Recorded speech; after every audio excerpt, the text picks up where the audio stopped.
โอเคเนาะก็กลับสบายดีท่านผู้ชมทั้งหลายเนาะกับมื้อนี้เขาก็สิมาสอนมาแต่งมัวเนาะโอเค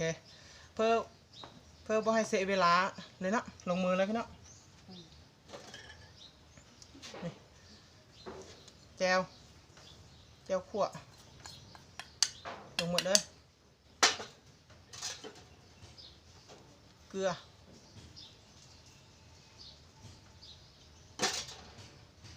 แล้วก็แป้งนัวผงชูรส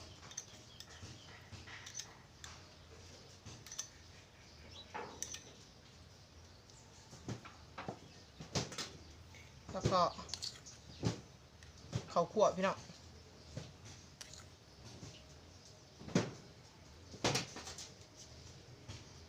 แล้วก็น้ำปลาแดก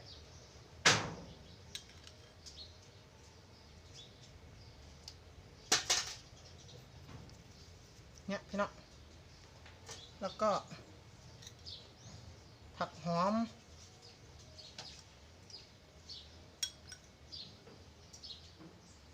นี่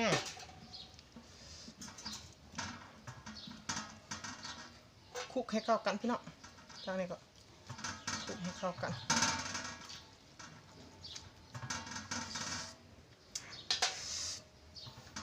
หอมแล้วพี่น้องเอ้ยนี่ละซ้อมาแต่งหมูพี่น้องมาเด้อเสียงมันดังพี่น้องเอ้ยตาแสบเลยพี่น้องเอ้ยนี่หน้าตาพี่น้องเป็นตารับประทานแท้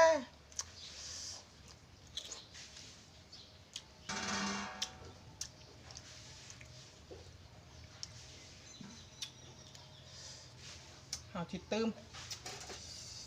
ผักกันหมดเลยพี่น้องเอ้ยมันบริกินน้ำปลาลงไป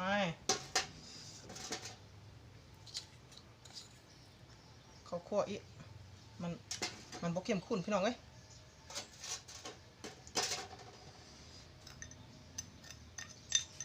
ผงชูรสเกลือทีนี้ไม่ต้องซีมเลยพี่น้องเอ้ยเสียดายสลัดเจอสิ่งที่ญาติตกลงหาดพร้อมกับญาติลงดินพี่น้องเอ้ย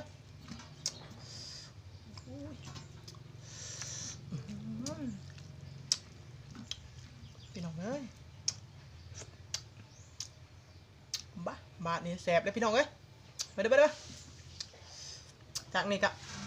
มากินเนาะพี่น้องเนาะมันนี่เนาะเฮ็ดแล้วก็กินเลยเนาะนี่ขาหมูโอ๊ะพี่น้อง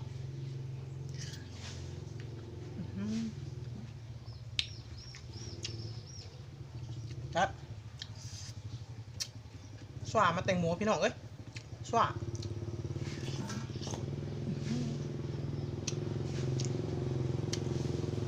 แซ่บไรโอเคเนาะแซ่บเลยพี่น้องเอ้ยนี่ขาหมูโอ๊ะคำใหญ่ๆครับเลยพี่น้อง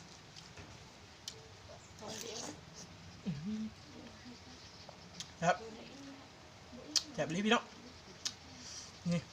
นี่ขาหมูโอ๊ะแซ่บเลย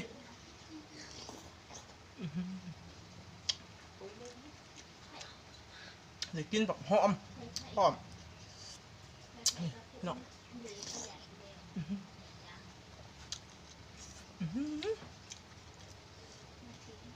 หอมข้าวโพดหอมพริกป่นนี่พี่น้องทำโอ๊ะให้พี่น้องเลยนะนี่ครับปลาจ้ะสุดยอดพี่น้องเอ้ยนี่พี่น้อง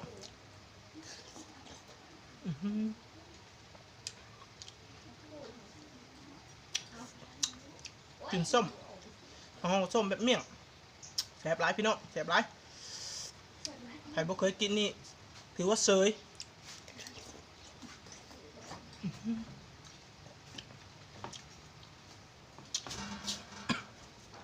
นี่พี่น้อง ขำโอ๊ะขำโอ๊ะ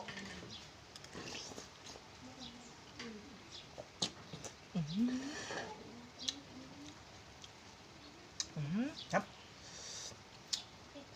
หมดแล้วพี่น้องเอ้ยหมดแล้วหมดแล้วปะนะ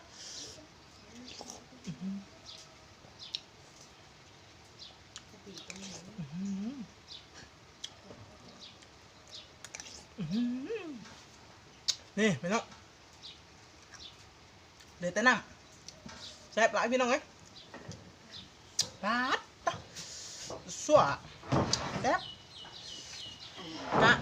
หมดเพลงตอนนี้เนาะพี่น้องเนาะมันนี้กะลาไปแล้วถ้าใคร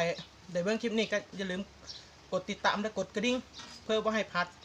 คลิปใหม่ๆที่ค่อยเอาลงโอเคเนาะจากนั้นก็ทำนี่ละ